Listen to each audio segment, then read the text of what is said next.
Well, what a pleasure on the dailybeast.com. Four-time U.S. Open champion Martina Navratilova, 59 Grand Slam titles and all, so she is an expert. Martina, the U.S. Open, how is it unique? The crowd, I think they really get into it. The stadium is huge, but it's still about the two players on the court, you know, and you can run, but you can't hide. You feel, I think, more, along with Wimbledon, you feel more on stage here than any other tournament. And the noise and the atmosphere, and it's very new. It's the newest slam facility, and you know, it's a great place to play. Well, how's the U.S. Open changed since you started coming here? Well, first I started coming to the Forest Hills, which was on grass. Then it switched to clay. Then we moved here to the Louis Armstrong Stadium, and that was a big place then.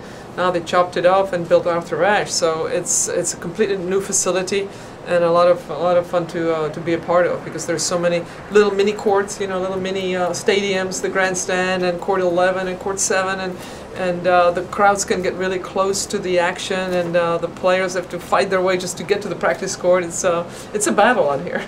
Martina, most memorable U.S. Open moment? Gee, I don't know. I've had a few bad ones and I've had a few really good ones, but I think the happiest was when I won the first U.S. Open, when I beat Chris Evert in the finals, and it was the last slam that I hadn't won.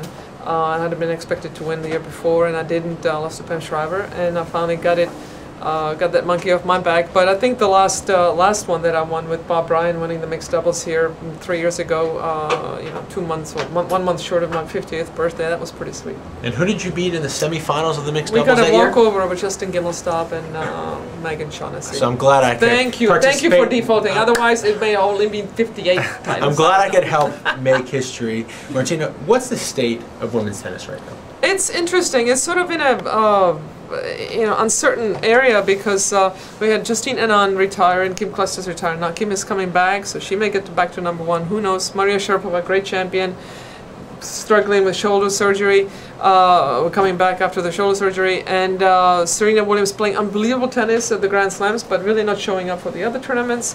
Nobody's been a true #1. So I think this is a chance for Serena Williams to sort of impose herself and finish as the true #1 for the year, if she wins here and wins a few more tournaments.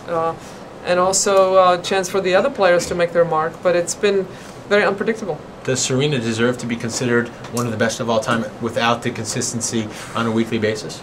Probably not, because of that. You know, right now we've been talking only about the slams, and it's like winning a Grand Slam event, yes, it's huge, but you need to do it day in and day out, week in and week out, and certainly to be considered greatest of all time, or one of them, you need to be doing it on more often. Serena's done it over a long period of time, but has been very up and down. But if she keeps maybe, you know, 3 or 4 more slams, a couple more years, who knows? We might be talking about her as the greatest. Well, the one thing that is for sure is that Martina Navratilova is one of the greatest of all time. 4 U.S. Open titles, 59 Grand Slam titles. TheDailyBeast.com. Thank you, Martina. Daily Beast. There you go.